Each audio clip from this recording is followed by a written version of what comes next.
A Chico State coach has now reached a historic milestone. Action News Now sports reporter Chase Napear joins us now. Chase, what's this all about? Haley, over the weekend, the Chico State women's basketball team defeated Cal Poly Pomona, marking Coach Brian Fogel's 200th career win.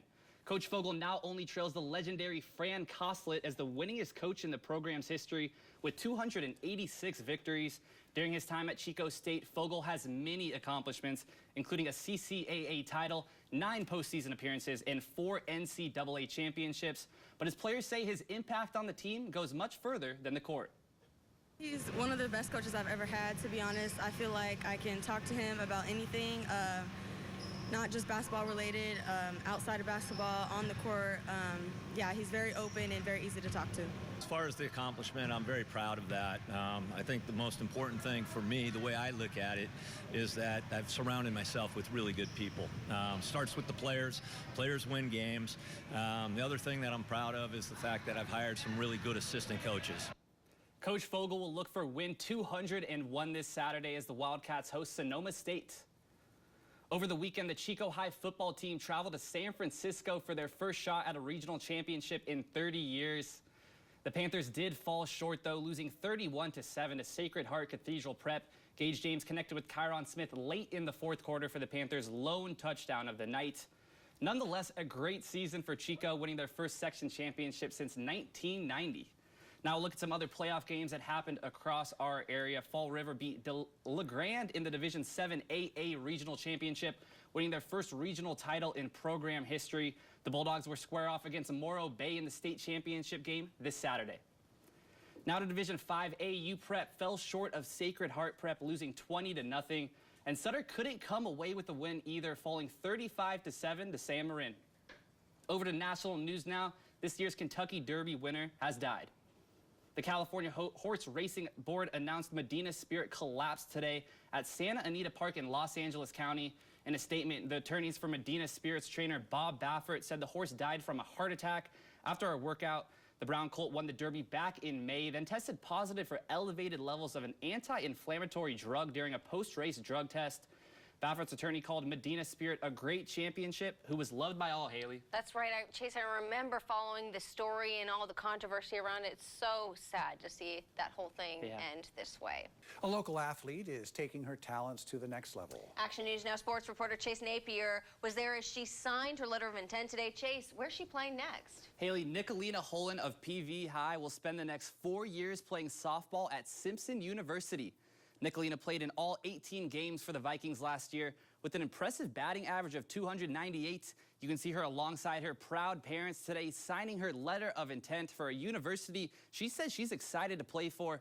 Nicolina tells me it's been a long road to get here, playing 4 years at PV and on multiple travel teams. She says Simpson University is a great fit for her.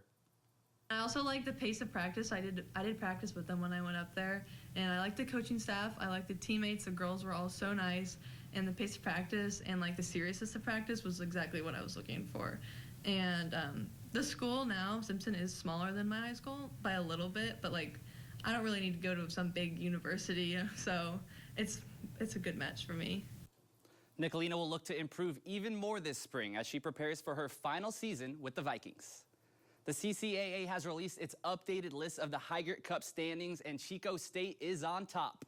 The award is given to the conference institution with the best overall athletics performance in a year. The Wildcats have claimed the title 5 of the last 9 times it's been awarded, and they're looking to keep that streak going. Chico State is currently leading with more than 44 points, just ahead of Cal Poly Pomona with 43.5 points. The winner will be awarded this summer. That's all for sports. I'm Chase Napear. Thanks, Chase. The Butte College men's and women's basketball teams both are hitting the court tonight. Action News Now sports reporter Chase Napear is out there at Butte College. Chase, what is the scene like? Haley, the men's basketball game is wrapping up right now. The Roadrunners are up by 20 points with about 2 minutes left. And soon it will be the ladies' turn. I'm going to take a step behind the camera. You can see the game finishing up right now and the ladies in the stands getting ready to take the court. They are 7-5 on the season and coming in with some high expectations after winning the title in the 2019-2020 season. A pretty good environment out here tonight. You can see a packed crowd, fans, family, and friends just excited to be back out here cheering on their team tonight. The game tips off at 7 p.m. I will be here and have the highlights for you tonight at 11. That's all for sports. I'm Chase Napier. We'll be right back. The Chico State men's basketball team is off to a hot start. That's right. Action News Now sports reporter Chase Napier caught up with the team today.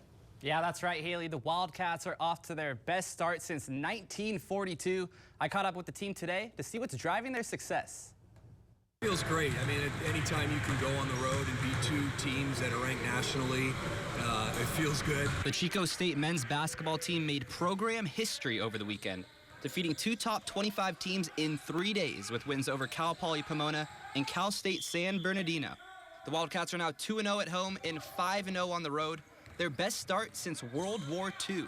They've done a good job of leading every day in practice, showing up, and just having a mindset of getting better every day. But it's been a tough group, one of the tougher groups that I think I've coached in terms of how they respond to adversity, how they compete. So I'm really, really proud of them. Chico State has 9 returning players on the roster this year, including sophomore Kelvin Wright Jr., who is not only leading his team, but the entire league in blocked shots.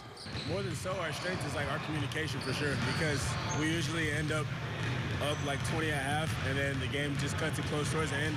But instead of us, bickering and going back and forth, we just talk, communicate, stay strong. The Wildcats will look to keep their undefeated record alive this weekend as they host Sonoma State, a team they are very familiar with playing against. We definitely have the size advantage on them for sure, and I'm hearing that they're running a new matchup zone or whatever, which they usually hadn't run in the past. So we're just making adjustments for that and just pretty much getting it down to our bigs, play basketball inside out. It's about getting better every day, right? And that's the constant message that I send our team is what can we do today to make us better for tomorrow, right? So show up every day, work hard, have a great attitude, be coachable. And so far we've done that, and we just keep getting better and better, and that's the plan for this weekend. The Wildcats matchup against Sonoma State tips off at 7:30 p.m. this Saturday at Acker Gym. That's all for sports. I'm Chase Napier.